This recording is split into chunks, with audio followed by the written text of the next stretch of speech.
Welcome to Room 101 at Harrigan Compound West. It's story time.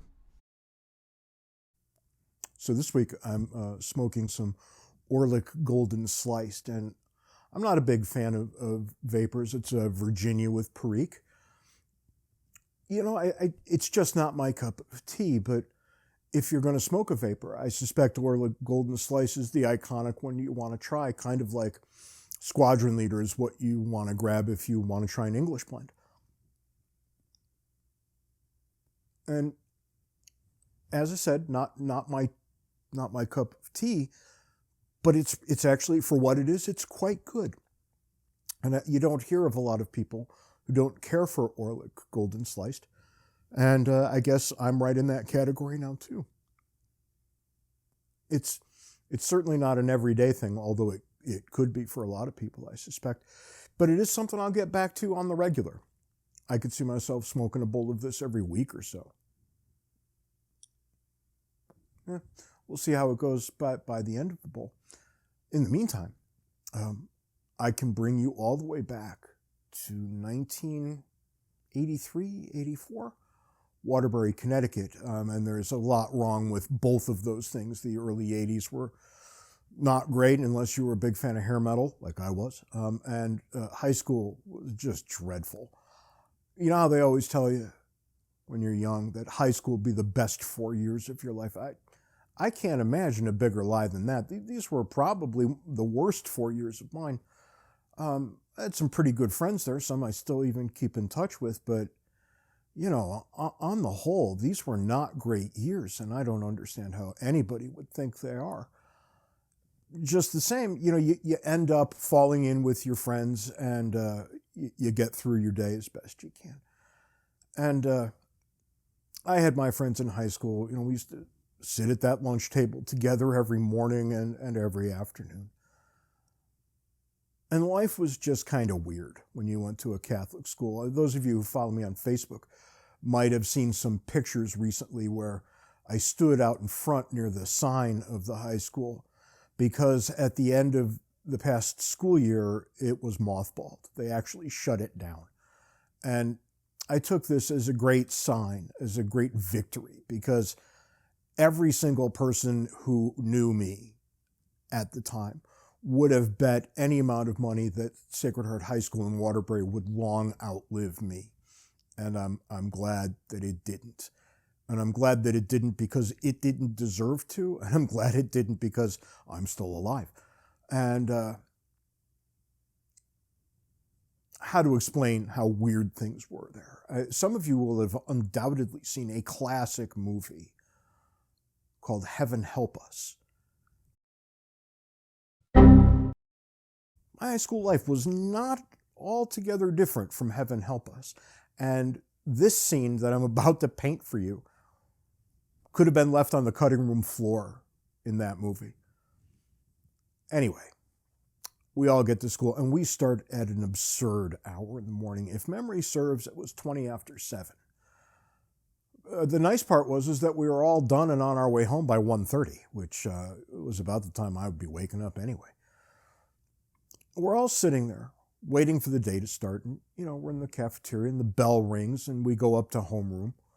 And we're sitting there and the bell to end homeroom doesn't happen. And we're waiting and waiting and waiting.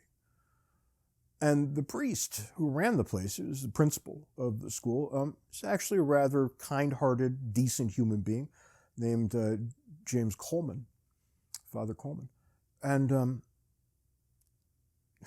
Father Coleman came on the intercom, which, you know, in a 1980s Catholic high school worked about as well as you might think.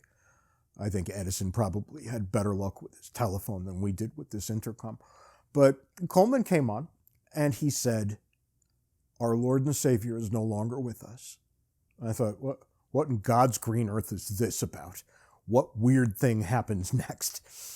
And then it actually did get kind of weird because he said, "Someone has broken in to the chapel and has violated the consecrated hosts."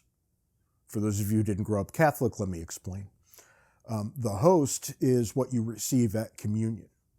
And the Catholics, unlike all the Protestants, The Catholics believe when the host is consecrated that it becomes literally the flesh of Jesus Christ. Now, I can tell you that in my Catholic days, I ate a number of the hosts, more than you might think, because one day a priest came walking out of the chapel and he said, "Harrigan, you want some hosts?" And I said, "Come again now?" And he said, "I got this bag of extra hosts. We have too many. Go ahead, take them." And I said, "Won't you get in trouble?" He said, No, they're not consecrated. It's just a bunch of nasty crackers at this point." And I took them, and I had a hell of a good time goofing with my friends with these non-consecrated hosts, as you can well imagine. And they did. They tasted terrible. It was like putting a piece of your carpet in your mouth, waiting for it to evaporate somehow or another. And that's what we're looking at. And come to find out, I looked it up, and here's a picture for you.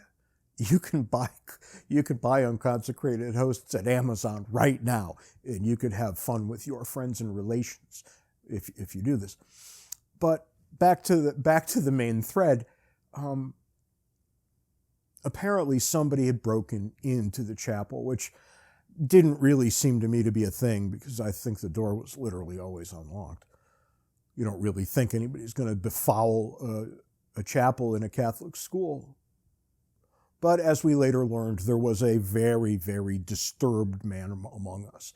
I believe he was in the year after mine, so I didn't really know who he was. And he had walked in and done something unspeakable in the chapel. It was so bad that I didn't really find out about what it was until 2 years later. I'm not even going to bother telling you about it now, other than to say that there was really no remedy for what he did.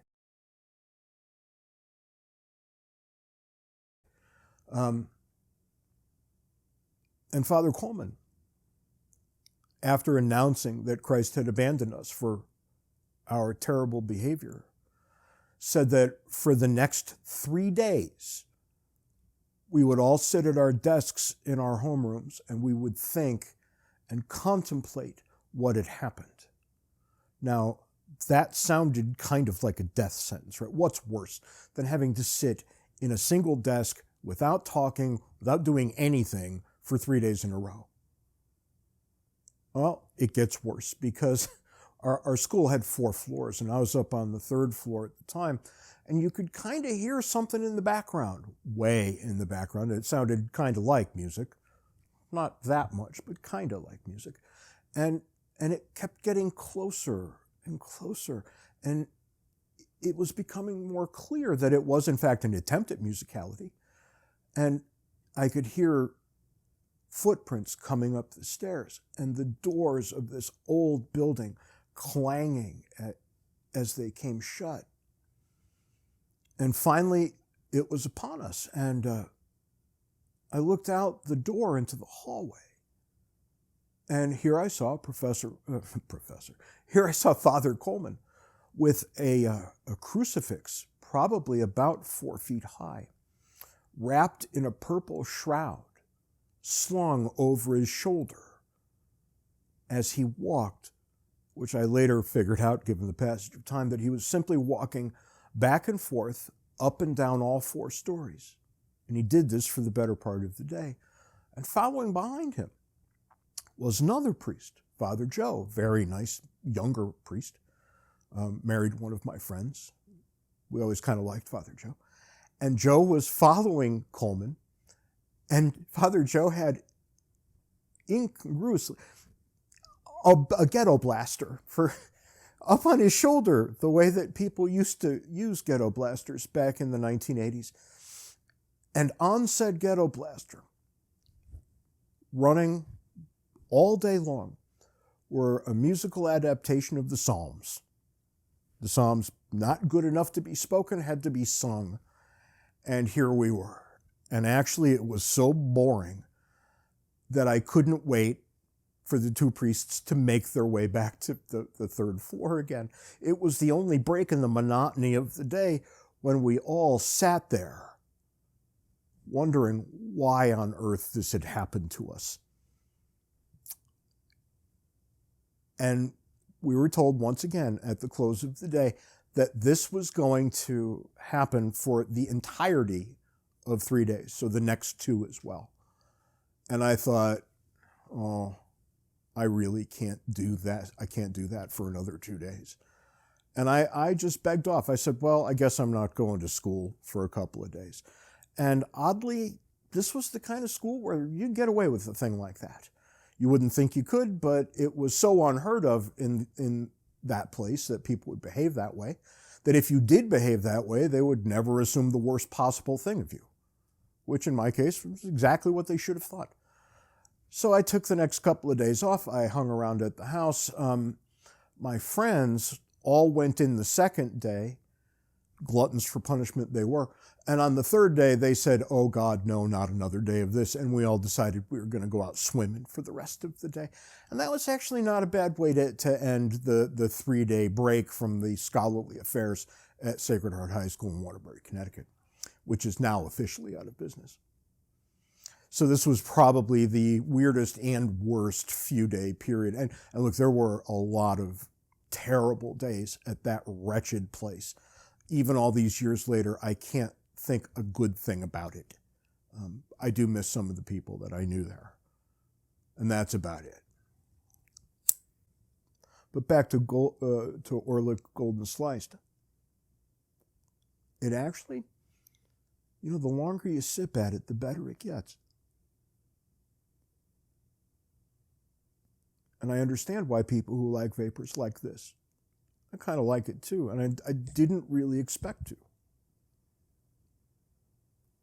I expected that this was going to be about a C+, but I'm going with A-, both for the subjective taste that I have and for the object that it is. Strong A-. H-A-R-R-I-G-A-N spells Harrigan, proud of all the Irish blood that's in me. So, high school is definitive for a lot of people's lives. And only in retrospect can you see it for what it was, right? When you get older and you start thinking about it.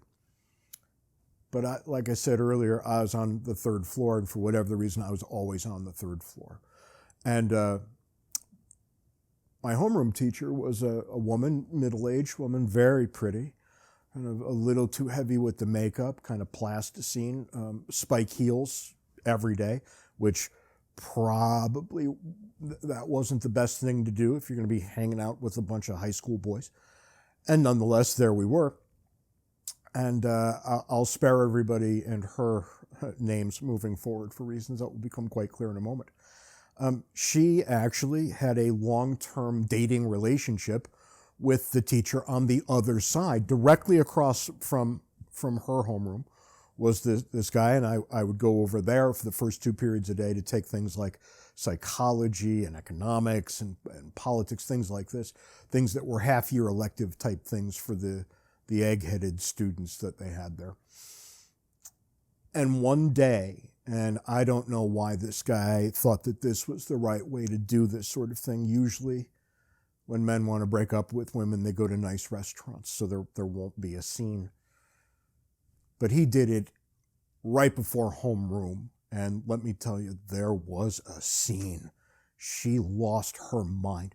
She actually started walking up and down the hallway, stomping her feet with her 4-inch spike heels, saying things like, how many years do I have to waste with a man, and things like this. And we all kind of figured we shouldn't talk about this with anybody, and that was the plan we stuck with.